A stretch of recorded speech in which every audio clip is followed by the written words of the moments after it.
Meski sudah tampak gugur romantisme Presiden Joko Widodo bersama dengan PDI Perjuangan, berhembus kabar Presiden Jokowi ingin bertemu Ketua Umum PDI Perjuangan Megawati Soekarno Putri.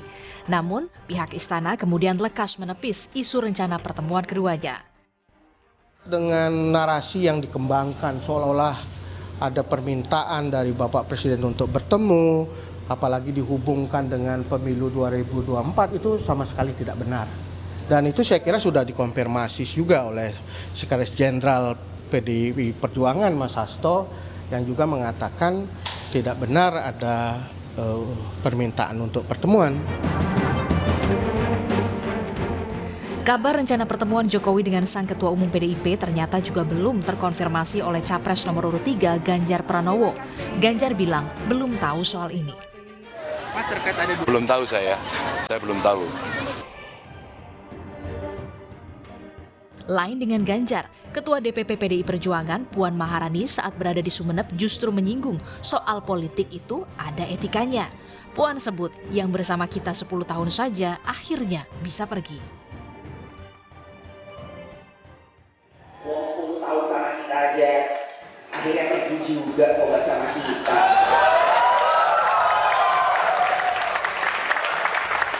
Ini kan dari sebentar aja langsung seolah-olah sudah paling akrab, kawan karib, sahabat, bahkan keluarga. Ya, kok sama kita bertahun-tahun aja akhirnya kita nggak dianggap keluarga kok. Iya nggak? Mbak, politik itu nggak ada yang abadi, Mbak. Kawan jadi lawan, katanya kan. Tapi bisa juga kawan jadi apa namanya, lawan jadi kawan. Iya ya iya, ngono tapi ojo ngono. Etika itu ada. Iya kan? Lalu benarkah pertemuan Mega Jokowi ini benar-benar akan terjadi setelah sang putra mahkota Gibran Rakabuming Raka mantap bersanding dengan Prabowo Subianto di Pilpres 2024? Tim Liputan, Kompas TV.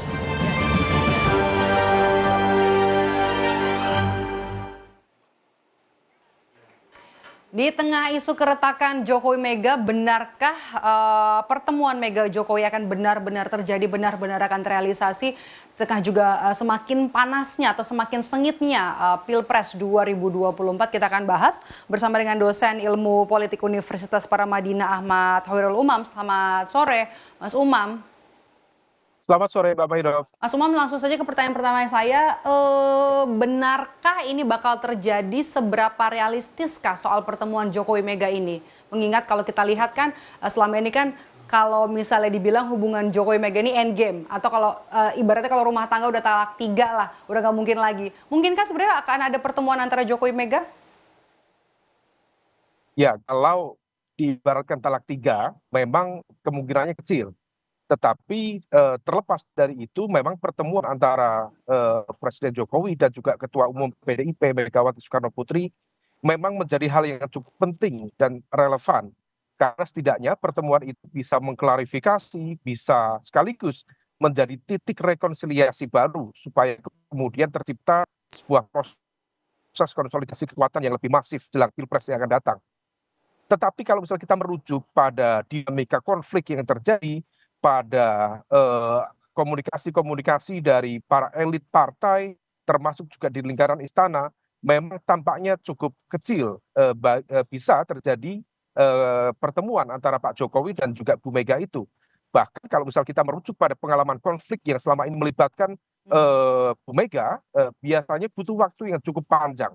Apalagi luka yang ditimbulkan oleh manuver dari Pak Jokowi sendiri belum sembuh total dan luka itu tergolong baru, maka ibaratnya banteng ketaton atau kalau banteng sudah terluka itu siap untuk menyeruduk balik bagi pihak-pihak yang selama ini dianggap menyalahi atau ya menghantam ego dari banteng itu sendiri.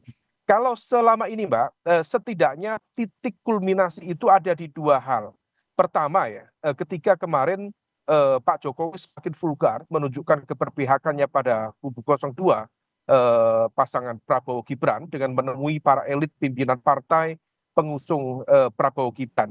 Hal itu seolah ingin menegaskan bahwa Pak Jokowi sekali lagi mencoba untuk keluar dari pakem yang selama ini ditetapkan dalam ADART PDIP bahwa seluruh kader PDIP termasuk petugas partai harus tunduk patuh kepada aturan PDIP untuk mengikuti keputusan-keputusan politik yang dilakukan oleh elit PDIP.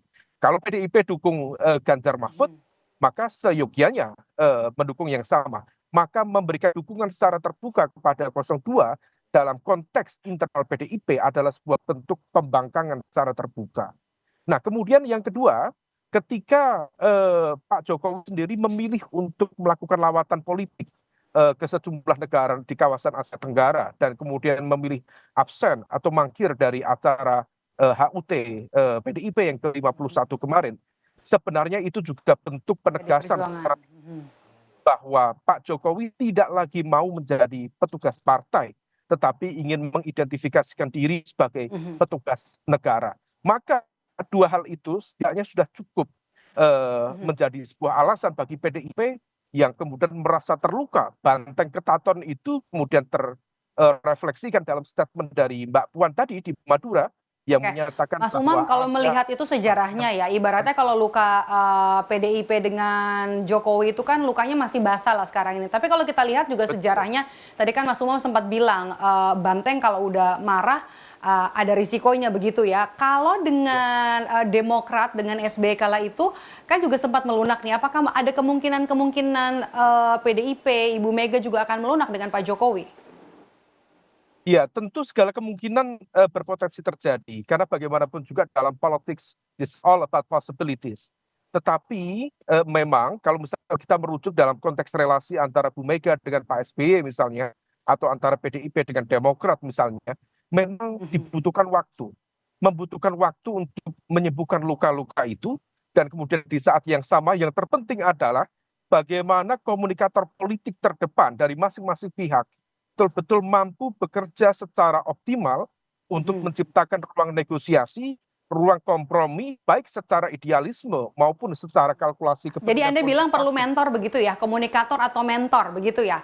Kalau yang disebut oleh Mas Hasto dari Sekjen PD Perjuangan kan bilang kalau Pak Jokowi mau datang menemui Ibu Mega ini mungkin bisa bersama dengan Ibu Sri Mulyani atau dengan Pak Ahok, Basuki Cahayapurnama. Apa yang bisa kita lihat dari pernyataan seorang Hasto Kristianto ini? Ya, sebenarnya yang disampaikan oleh Mas Hasto ucapan sebagai sebuah upaya untuk ya memberikan ruang bagi Pak Jokowi kalau misal Pak Jokowi memiliki keberanian untuk melakukan itu. Karena diakui atau tidak dalam konteks pola relasi konfliktual yang terjadi antara Bu Mega dan Pak Jokowi, tentu ada rasa keengganan, kesungkanan atau tidak enak hati ya dalam konteks posisi Pak Jokowi yang dianggap menabrak aturan dan juga komitmen yang selama ini dibangun dengan Bu Mega.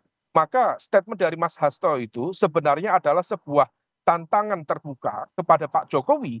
Kalau misal memang masih merasa bagian dari keluarga besar PDIP, masih menjadi bagian dari petugas partai PDIP, seharusnya Pak Jokowi sowan kepada Bu Mega. Nah, inilah yang kemudian meskipun statement itu tantangan, tetapi bercampur juga menjadi satir yang dari lingkaran istana sendiri tampaknya juga mencoba untuk defensif, menyatakan bahwa itu tidak ada, tidak pernah dikomunikasikan, dan seolah-olah kemudian diletakkan sebagai bagian dari isu yang sifatnya hoax. Maka terlepas dari itu sebenarnya kalau misal memang ada niat baik untuk melakukan komunikasi, tentu akan sangat produktif. Dan komunikasi antara Bu Mega dengan Pak Jokowi, kalau misal dan harus ada mediator begitu ya, Mas Umam? Betul-betul mediator harus bekerja secara optimal supaya kemudian tidak terjadi benturan ego, supaya kemudian eksploitasi kemarahan ini tidak berlanjut, dan ini akan berpotensi menjadi game changer yang akan menentukan arah kemenangan Pilpres di 2024 ini. Oke, apakah ini juga pertemuan ini juga punya tujuan untuk mendinginkan situasi Pilpres yang semakin memanas? Kalau kita lihat tinggal 3 pekan lagi ya, Mas? Ya, memang idealnya ya tentu dari basis kalkulasi kepentingan ada upaya untuk melakukan klarifikasi, termasuk juga rekonsiliasi untuk mendinginkan atmosfer politik yang berkembang. Tapi Mbak, di saat sama sebenarnya kalau misal memang ada upaya-upaya itu dilakukan secara sistematis untuk menjembatani komunikasi ini, sebenarnya kalkulasinya lebih kalkulasi politik praktis. Karena per hari ini kalau misal kita merujuk pada data survei lintas lembaga, basis elektabilitas 01 dari pasangan Anies Muhaimin tampaknya semakin terkonsolidasi dengan baik. Setidaknya mereka diuntungkan atau mendapatkan basis dukungan tambahan dari proses debat Pilpres yang perlahan tapi pasti mengalami peningkatan elektabilitas meskipun belum pada tingkat peningkatan yang cukup signifikan. Akan tetapi kalau misal kemudian kubu 01 Jadi ini Mas Umam, sorry saya potong, ini jadi mengarah ke elektabilitas, ke hitung-hitungan pengaruh terhadap peta politik. Jelas, karena bagaimanapun juga ada situasi di mana kubu 02 yang memiliki target untuk menang satu putaran per hari ini masih mengalami stagnasi elektoral. Maka dibutuhkan pukulan terakhir untuk melakukan lompatan yang signifikan 02 untuk bisa menang satu putaran. Nah, kalau misal kemudian kita merujuk pada kubu 03, tampaknya meskipun argumen-argumennya cukup impresif di debat-debat Pilpres maupun Capres maupun Cawapres, tapi belum ada peningkatan signifikan dari elektabilitas. Dari basis itu, kalau misal kemudian stagnasi masih dialami 02, maka 01 berpotensi masuk dalam 2 putaran.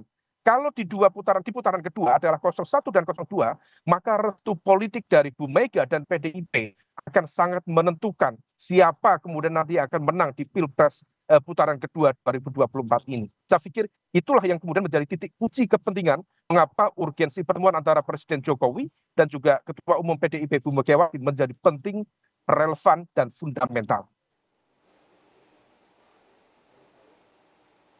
Meskipun juga sesuai dengan apa yang dibaca oleh Mas Umam, kemungkinannya kecil, tapi kita masih harus tunggu meski juga Istana sudah membantah soal ada isu pertemuan antara Presiden Joko Widodo dengan Ketua Umum PD Perjuangan Megawati Soekarno Putri. Kita tunggu nanti apakah kemudian arahnya seperti apa, apakah ada kejutan-kejutan lagi 3 minggu jelang pencoblosan. Terima kasih dosen ilmu politik Universitas Paramadina Ahmad Khairul Umam sudah bergabung bersama kami di program Rumah Pemilu. Sehat selalu Mas Umam.